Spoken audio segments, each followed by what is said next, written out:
sommes à La Défense à Paris, le premier quartier d'affaires européen. 564 hectares de buildings recouverts de panneaux de verre. Un matériau pourtant souvent réputé pour ses déperditions d'énergie.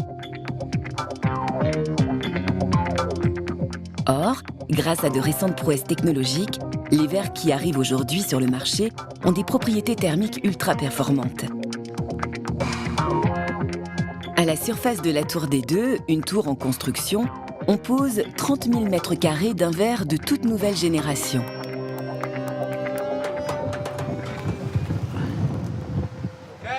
Chargé de l'étude de la façade de cette tour, Daniel Vanish a trouvé dans ce matériau un outil extrêmement efficace pour faire des économies d'énergie. On sait que dans une tour, il y a une production de chaleur liée aux personnes, aux machines à l'intérieur qui est très importante. Et donc c'est le chaud contre lequel il faut se protéger et pas le froid. Ce qui veut dire maximiser donc la lumière naturelle qui rentre. Ça, c'est dans l'intérêt d'avoir le moins de lumière artificielle dans la tour, le confort des utilisateurs.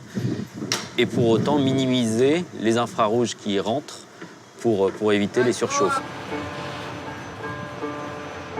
Du verre intelligent, capable de laisser rentrer la lumière tout en rejetant la chaleur du soleil.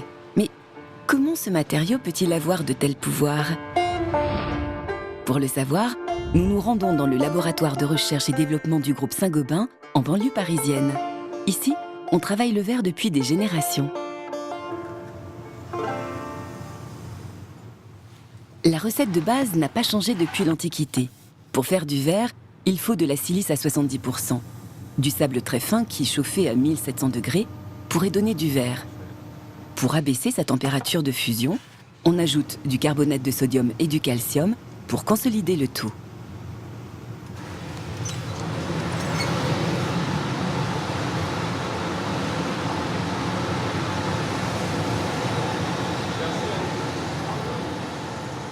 Mais le secret de l'intelligence du verre ne réside pas dans sa composition. Pour le comprendre, il faut rejoindre une autre pièce du labo. Une salle blanche où une drôle de machine pulvérise des nanoparticules à la surface des verres. Alors ce verre, il vient de traverser l'ensemble de notre bâti de dépôt et on vient de déposer dessus différentes couches minces pour lui apporter des propriétés particulières. Alors les différents matériaux qu'on peut utiliser, ça va aller du nitrure de silicium à des métaux comme l'argent, des oxydes comme l'oxyde de zinc. En fait, on a un empilement de plusieurs matériaux, ce qui nous permet d'améliorer fortement la performance énergétique des vitres que vous allez installer chez vous ensuite. Invisible à l'œil nu, la couche déposée à la surface du verre ne mesure que 10 nanomètres, soit 10 000 fois plus petit qu'un cheveu. On ne peut la visualiser qu'au microscope électronique. Donc là, le verre, il se trouve ici. Et on voit au-dessus la succession des différents matériaux utilisés. Donc à peine plus clair, ça va être une couche de nitrure de silicium, ensuite une couche d'argent et enfin d'autres matériaux. Dans ce cas particulier, ça va lui donner le pouvoir d'améliorer l'isolation thermique des bâtiments, c'est-à-dire que grâce à un empilement tel que celui-ci, on va pouvoir conserver la chaleur à l'intérieur du bâtiment. Une simple plaque de verre, comme on en trouve dans les habitations anciennes, laisse passer la luminosité et la chaleur du soleil. Mais cela entraîne de très grosses pertes de chaleur vers l'extérieur. Un double vitrage porteur d'une couche d'argent va laisser passer la lumière et la chaleur du soleil, ce qui divise par 5 les pertes vers l'extérieur. Aujourd'hui, les fenêtres peuvent donc être aussi isolantes qu'un mur. Le rayonnement solaire provoque naturellement un échauffement de l'air à l'intérieur des bâtiments.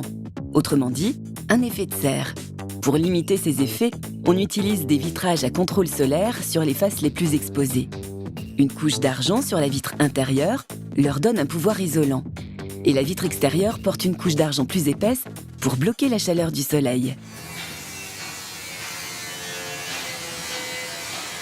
Retour à La Défense, sur le chantier de la Tour des Deux, où tout a été pensé en amont pour permettre des économies d'éclairage et de climatisation.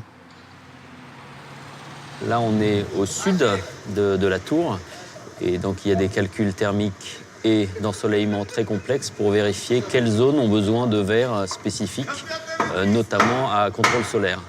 Et ailleurs dans la tour, en dehors donc des verres à contrôle solaire plutôt au sud et à l'ouest, on essaye d'encore augmenter la lumière naturelle qui rentre, donc la transmission lumineuse. Donc là encore, maximiser la lumière naturelle qui rentre et donc être un tout petit peu moins performant contre les infrarouges. C'est un équilibre entre les deux.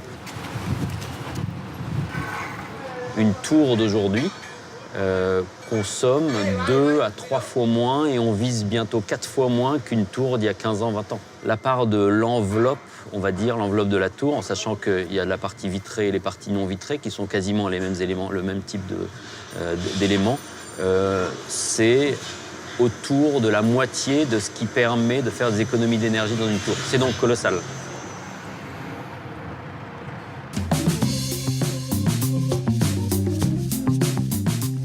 Au laboratoire de recherche et développement, le dernier né des vitrages à contrôle solaire est encore plus évolué. Un vitrage, porteur lui aussi d'une couche mince et qui serait capable de remplacer les stores. C'est un vitrage qui a plusieurs états de coloration et qui a plusieurs états de propriétés thermiques. Donc dans l'état le plus clair, tel que celui qu'on voit ici, on va laisser passer la chaleur du soleil et on va fonctionner en augmentant les apports énergétiques solaires dans le bâtiment, en augmentant la chaleur apportée par le soleil. Maintenant, si on imagine qu'on se trouve en été et que là, au contraire, on veut éviter ces apports énergétiques solaires et qu'on veut éviter la surchauffe à l'intérieur de la pièce à cause du soleil, eh bien, on va venir colorer ce vitrage simplement en y appliquant une tension.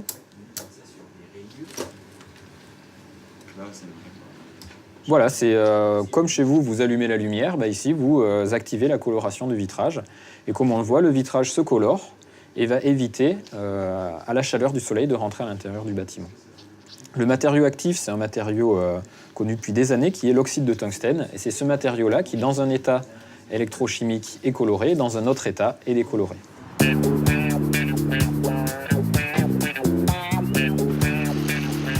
Dans ce laboratoire, les réunions de perfectionnement des vitrages se déroulent dans une salle plutôt high-tech. La seule en France à être équipée du verre innovant que nous a présenté David. Aujourd'hui, comme il n'y a pas beaucoup de soleil, j'éclaircis les vitrages pour nous permettre de travailler dans les meilleures conditions. Ce vitrage électrochrome permet de s'adapter à l'ensoleillement pour faire des économies de chauffage, climatisation et d'éclairage. Mais 10 fois plus cher que la dernière génération de vitrages à contrôle solaire, on ne peut le trouver que sur quelques bâtiments aux États-Unis et en Europe. Quand les coûts de production de ce vitrage innovant auront baissé, nul doute qu'il viendra habiller les bâtiments de demain.